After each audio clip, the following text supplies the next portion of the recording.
रात्रीचे 11:15 वाजले आहेत आणि उद्या आमची पहिली वेडिंग ॲनिव्हर्सरी आहे। तर आम्ही सगळे मिळून सोनूला सरप्राईज देणार आहोत।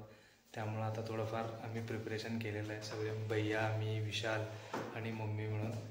तर आता काही मिनिटांमध्ये आम्ही सोनूला घेऊन येणार आहे वरती आणि तिला आपण हे सरप्राईज देणार आहे। तर ते तिला कसं वाटतं सरप्राईज ते तुम्ही पुढे बघाच।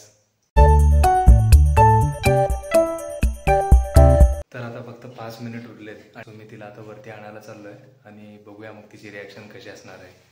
सरप्राईज कोणाला नको असतं किंवा कोणाला छान वाटणार नाही सरप्राईज भेटल्यानंतर।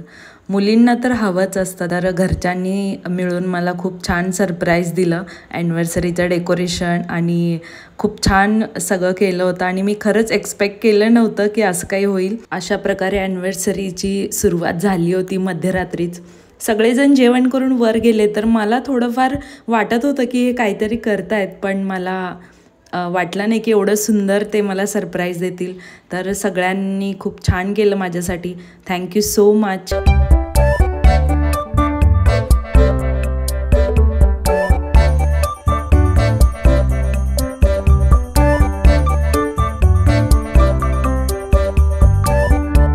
इतक्या चांगल्या दिवसाची सुरुवात देवाच्या आशीर्वादाने तर घेतलंच पाहिजे। त्यामुळं आम्ही गेलो बालाजी मंदिरला आणि आम्ही दोघं पण फर्स्ट टाईम या मंदिरला गेलो होतो। मंदिर खरंच खूप छान होतं। तुम्ही सोलापुरात आलात किंवा सोलापुरात असाल आणि तुम्ही अजून गेला नसेल तर नक्की मंदिरला भेट द्या।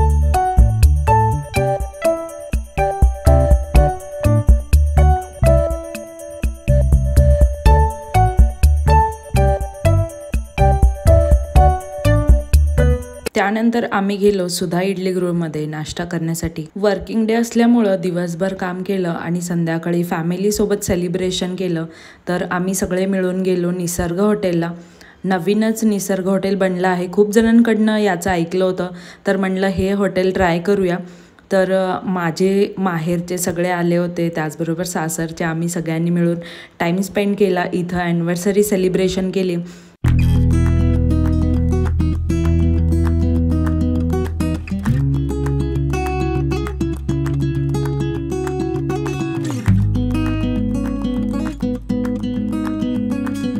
आणि ॲनिव्हर्सरीचे आम्हाला खूप छान छान गिफ्टसुद्धा भेटले।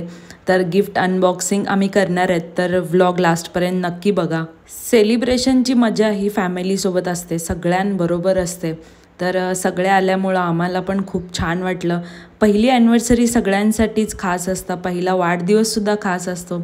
त्यामुळं आम्ही सगळेजण मिळून सेलिब्रेट करायचं ठरवलं आणि योगायोगाने आम्ही सगळे एकत्रसुद्धा होतो। त्यामुळं खूप छान वाटलं, सगळ्यांनी खूप एन्जॉय केलं।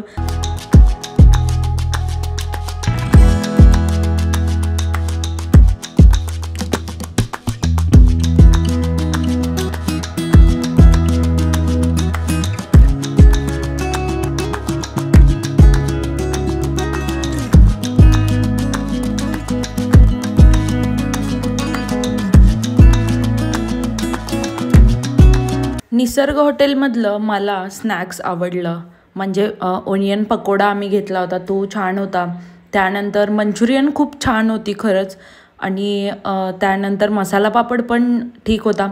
पण मला किंवा यांना इथल्या भाज्यांची क्वालिटी एवढी काय खास वाटली नाही, म्हणजे ओके ओके होती आणि रोटी वगैरे पण छान होती खरंच। पण एकदा तुम्ही नक्की ट्राय करा, तुम्हाला आवडेल। आणि त्यानंतर रियांश थोडा रडत होता, त्याच्यामुळं वहिनींचं आईंचं जेवण जास्त झालं नाही आणि घरी जाऊन हा बदमाश इतका हसत होता, खेळत होता। हॉटेलमध्ये काय झालं होतं काय माहिती। ये है वो लड़का जिसने मम्मी का जिरा राईस चुराया है। त्यानंतर आम्ही गिफ्ट अनबॉक्स करायला घेतलं, तर हे सगळ्यात मोठं गिफ्ट वहिनी आणि भैयांनी दिलं होतं। खरंच उत्सुकता होती ह्याच्यामध्ये नेमकं काय असेल।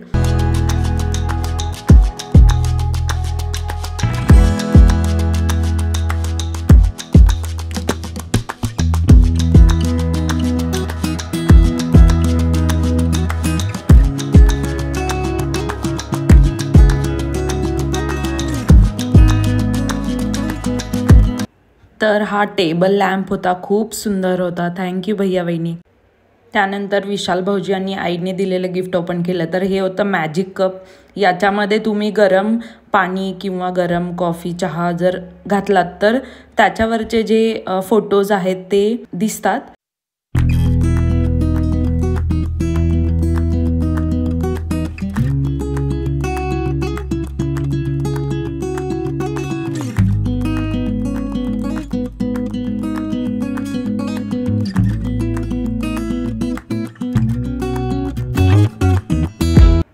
आणि असं हे मॅजिक कप होतं. खरंच खूप छान होतं, युनिक काहीतरी गिफ्ट भेटलं.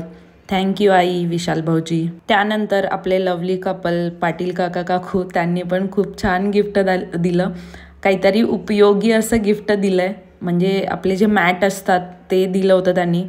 तर खूप छान होतं, थँक्यू. आणि हे माझ्या माहेरच्यांकडनं मिळालेलं गिफ्ट आहे.